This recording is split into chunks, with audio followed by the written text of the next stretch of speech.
دیکھیے ہمارے جو اسلاف ہیں، صحابہ کرام کے بعد ائمہ، یہ ہمارے اسلاف میں چوٹی میں ہیں۔ ان اسلاف میں، ان ائمہ میں دو بنیادی قسمیں ہیں، ایک محدثین اور ایک فقہاء۔ محدثین، ان کا کام کیا تھا؟ قرآن تو اللہ نے خود جمع کر دیا تھا، میں پہلے دن بیان کر چکا ہوں حضور کے سیرہ مبارک میں۔ حضور نے صحابہ کو اسی ترتیب سے قرآن پڑھا دیا اور سینکڑوں صحابہ نے یاد کر لیا۔ پھر جو کمی اگر رہ گئی تھی کتابی شکل میں حضرت ابو بکر لے آئے۔ پھر اگر اس میں کوئی فرق پڑ رہا تھا پڑھنے کے انداز میں تو ایک کتابت کے اوپر جمع کر دیا حضرت عثمان نے۔ بات ختم ہو گئی۔ خلافت راشدہ میں قرآن کا معاملہ تو محفوظیت کی آخری درجے کو پہنچ گیا۔ اب اصل مرحلہ کیا تھا؟ حضور کے اقوال مبارک کو جمع کرنا۔ صحابہ ہیں، منتشر ہو گئے ہیں، کوئی صحابی کوفے چلے گئے، کوئی صحابی دمشق چلے گئے، کوئی کہیں چلے گئے، کوئی کہیں چلے گئے۔ اب ان سب کے پاس، کسی کے پاس اتنی احادیث، کسی کے پاس اتنی احادیث، ان کو جمع کرنے کا کام، پھر چھان پھٹک کرنے کا کام، پھر مرتب کرنے کا کام، یہ کس نے کیا؟ محدثین کرام نے۔ بہت بڑے محسن ہیں اس امت کے محدثین کرام، پوری زندگیاں کھپائیں۔ ایسا بھی ہوا ہے، ایک محدث مدینے سے چلتے ہیں، انہیں معلوم ہوتا ہے کہ ایک صحابی دمشق میں ہے، ایک حدیث وہ بیان کرتے ہیں، ذرا باریک بات ہے سمجھ لیجئے گا۔ ان کو وہ حدیث معلوم تھی، لیکن وہ حدیث 3 راویوں کے راستے سے آ رہی تھی۔ ان کے پاس جو حدیث تھی وہ 2 راویوں کے حوالے سے تھی۔ اب وہ جاتے ہیں اور وہ دمشق کا سفر کرتے ہیں صرف اس حدیث کو سننے کے لیے، سواری سے اترتے بھی نہیں۔ میں نے سنا ہے آپ حضور کی یہ حدیث بیان کرتے ہیں، جی ہاں، ذرا مجھے سنا دیجئے۔ سنا دیا، ویسے ہی اپنے اونٹ کی جو ہے گردن موڑ لی کہ واپس، بھائی اترو، ٹھہرو، قیام کرو۔ نہیں، میں صرف ایک حدیث رسول تم سے سننے کے لیے آیا تھا، میں اپنے اس سفر میں کوئی اور مقصد جمع نہیں کرنا چاہتا۔ یہ کام کیا محدثین نے۔ لوگ سمجھتے ہیں جیسے کہ ڈرائنگ رومز میں بیٹھے ہوئے آرام سے کتابیں پڑھتے ہیں، شاید ایسے ہی محدثین کا کام تھا۔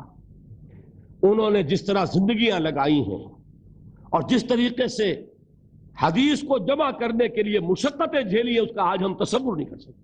اچھا، وہ تو محدثین کرام ہیں، ان میں بھی اب ایک کا نام نوٹ کر لیجئے، چوٹی پہ کون ہے؟ امام بخاری، امام مسلم، امام ترمذی، امام احمد ابن حنبل، امام ابن ماجہ، امام ابو داؤد، سب ہیں، لیکن چوٹی پر رئیس المحدثین کون ہے؟ امام بخاری۔ اچھا، اب تیسرا طبقہ ہے ہمارے ہاں، دوسرا، وہ ہے فقہاء۔ قرآن بھی جمع ہو گیا، حدیث بھی آ گئی، اب اس سے احکام نکالنے بھی تو ہے نا، استدلال کرنا ہے، حدیثوں کو جوڑنا ہے، قرآن کے ساتھ ان کا ربط تلاش کرنا ہے، اور پھر کوئی حکم تلاش کرنا ہے، اجتہاد کرنا ہے۔ یہ کام جنہوں نے کیا انہیں ہم کیا کہتے ہیں؟ فقہاء کرام۔ اور ان میں بہرحال جو لوگ یہاں جمع ہیں، مجھے یقین ہے کہ وہ اس بات کو تسلیم کرتے ہوں گے کہ ان میں چوٹی پر ہیں امام ابو حنیفہ رحمۃ اللہ علیہ، امام اعظم۔ پوری دنیا نے تسلیم کیا ہے کہ قانون کا جتنا سینس امام ابو حنیفہ کو ہے، قانون ایک علیحدہ شے ہے، اخلاقیات علیحدہ چیز ہیں۔ ایک شے کا اخلاقی تقاضا کچھ اور ہے، قانونی تقاضا کچھ اور ہے۔ آپ کو کسی نے تھپڑ مارا، اخلاقی تقاضا کیا ہے؟ معاف کر دو بھائی، اور قانونی تقاضا کیا ہے؟ جوابی تھپڑ رسید کرو، اس لیے کہ اگر یہ نہیں کرو گے تو اس کی ہمت افزائی ہوگی، یہ کسی اور کو بھی تھپڑ مارے گا۔ میں اپنا احساس عرض کر رہا ہوں، اور دنیا میں جو بات مانی گئی ہے کہ جس کا نام لیگل سینس ہے، قانون کا ایک فہم، اس میں دنیا کا کوئی شخص مقابلہ نہیں کر سکتا امام ابو حنیفہ کا۔ آپ صحابہ کو ان سے مستثنیٰ کر دیجئے، ظاہر بات ہے انبیاء اور رسولوں کا معاملہ نہیں ہے، تو باقی انسانی نوع انسانی کے اندر امام ابو حنیفہ کا پلے کا کوئی شخص، ان کے برابر کا کوئی شخص قانون کا فہم رکھنے والا آج تک پیدا نہیں ہوا۔ تو سید الفقہاء کون ہوئے؟ امام ابو حنیفہ۔ اور رئیس المحدثین کون ہے؟ امام بخاری۔ یہ ساری جو میں نے اس وقت آپ کو تمہید بیان کی، وہ اس مسئلے کے لیے پریشان کن مسئلہ یہ ہے کہ امام ابو حنیفہ کی طرف یہ بات منسوب ہے کہ وہ یہ فرماتے ہیں الایمان قول، ایمان نام ہے صرف قول کا، عمل اس میں زیر بحث نہیں آتا، ولا یزید ولا ینقص، وہ ایمان نہ گھٹتا ہے نہ بڑھتا ہے۔ اب دوسرا سٹیٹمنٹ سنیے، وہ ہے امام بخاری کا، رئیس المحدثین کا، الایمان قول وعمل، ایمان نام ہے قول اور عمل کے مجموعے کا، قول اور عمل دونوں چیزیں ایمان میں شامل ہیں، وَيَزِيدُ وَيَنْقُصُ، وہ گھٹتا بھی ہے بڑھتا بھی ہے۔ ایک مسلمان کو پریشان ہو جانا چاہیے کہ نہیں؟ ایمان جیسی بنیادی بات، سارا قصر تو یہیں سے تعمیر ہونا ہے، جڑ بنیاد ایمان ہے۔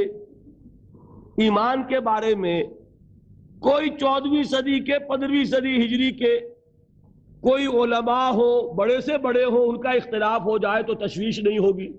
یہ کن کے درمیان اختلاف ہو رہا ہے؟ رئیس المحدثین امام بخاری اور سید الفقہاء امام ابو حنیفہ، اور کتنا بنیادی اختلاف، بظاہر متضاد باتیں، بظاہر کہہ رہا ہوں میں، تو یہ تو معلوم ہوتا ہے کہ بہت زبردست اختلاف ہے جو حل نہیں ہو سکے گا۔ اللہ تعالیٰ کا شکر ادا کرتا ہوں، اس نے اس کا حل سمجھایا، اور کیسا سمجھایا؟ میں پورے انشراح صدر کے ساتھ کہہ رہا ہوں، اس میں کوئی تصنع نہیں، کوئی تکلف نہیں۔ میرے نزدیک دونوں باتیں 100% درست ہیں، یہ نہیں کہ 50% یہ درست 50% وہ درست، نہیں، یہ بھی 100% درست، یہ بھی 100% درست۔ فرق کیا ہے؟ محل مختلف ہے۔ امام ابو حنیفہ قانونی ایمان کی بات کر رہے ہیں، اور امام بخاری حقیقی ایمان کی بات کر رہے ہیں۔ قانونی ایمان کے اعتبار سے 100% درست ہے یہ بات کہ وہ صرف قول ہے، عمل نہیں زیر بحث آئے گا۔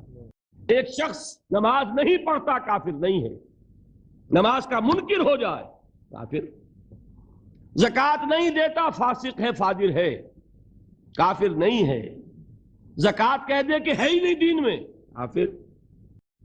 تو معلوم ہوا کہ قانونی ایمان جس پر دار و مدار ہے کفر اور اسلام کا، اس کا کل دار و مدار صرف قول پر ہے، اقرار باللسان پر ہے۔ یہ بات آپ نے سنی ہوگی، امام ابو حنیفہ کا قول ہے 100% درست کہ گناہ کبیرہ سے بھی انسان کافر نہیں ہوتا۔ کبیرہ گناہ ہے، شراب پی ہے، کافر نہیں ہے، حد لگا دو۔ حضرت عمر نے اپنے بیٹے پر حد جاری کی، ایک مرتبہ مصر میں حد جاری ہو چکی تھی، لیکن حضرت عمر کو احساس ہوا کہ وہاں شاید رعایت کی گئی ہوگی خلیفہ کے بیٹے پر حد جاری کرنے میں، لہذا پھر بلایا اپنے پاس اور دوبارہ حد جاری۔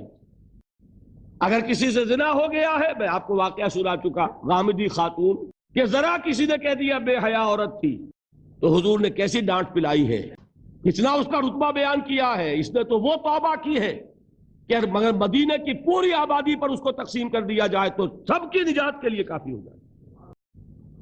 البتہ حقیقی ایمان، اب یہاں زمین و آسمان کا فرق آ جائے گا۔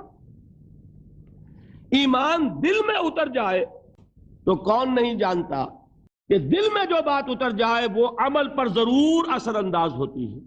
یہ بات سیدھی سی ہے، دل میں یقین ہو عمل اس کے مطابق ہوگا۔ 2 اور 2 4 کی طرح مثالیں دے دوں آپ کو۔ آپ کو یقین ہے آگ جلاتی ہے، آپ ہاتھ ڈالتے ہیں اس میں، کیوں؟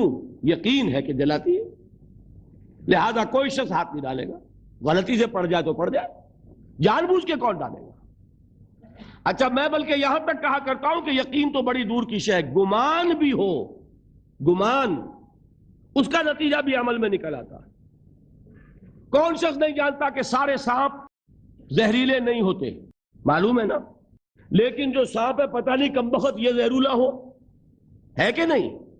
یقین نہیں ہے کہ یہ زہریلا ہے، ہو سکتا ہے کہ زہریلا ہو، صرف ظن ہے نا، آپ قریب پھٹکتے ہیں اس کے۔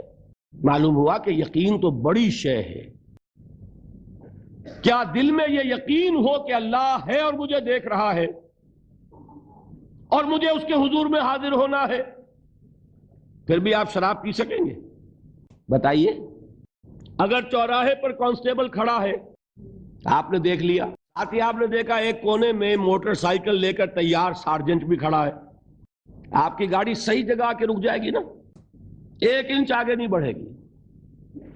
اور اگر آپ نے دیکھا کہ چوراہا خالی ہے, کوئی دیکھنے والا ہے نہیں, تو اچھے بھی دائیں بائیں دیکھ کے نکل جاتے ہیں کہ نہیں؟ آدمی اپنے آپ کو دھوکہ دیتا ہے, بھائی یہ سارے ٹریفک رولز بچاؤ کے لیے ہے نا, تو دور دور تک کوئی ٹریفک نہیں ہے, خامخواہ کھڑا رہوں میں یہاں کائے کے لیے. لیکن دور دور تک کوئی ٹریفک نہ ہو لیکن سارجنٹ کھڑا ہو, پھر آپ پابندی کریں گے کہ نہیں؟ اگر یہ یقین ہو کہ اللہ ہے اور مجھے دیکھ رہا ہے, تو کیا اس کا قانون توڑیں گے آپ؟ یقین والے ایمان کے ساتھ معصیت جمع نہیں ہو سکتی. قانونی ایمان کے ساتھ معصیت کے ڈھیر لگ سکتے ہیں, جیسے کہ ہمارے ہاں ہے لما تقولون ما لا تفعلون کبر مقتا عند اللہ ان تقولوا ما لا تفعلون. اے ایمان کے دعوے دارو, کیوں کہتے ہو جو کرتے نہیں ہو؟ اللہ کے غضب کو بھڑکانے والی ہے یہ بات کہ تم کہو جو کہ کرتے نہیں. ہماری امت کی اکثریت کا حال یہی ہے کہ نہیں؟ یہ کیا بات ہے کہ قانونی ایمان ہے, اس کے ساتھ معصیت کے انبار ہیں. حقیقی ایمان ہو تو معصیت کا وجود ہو نہیں سکتا.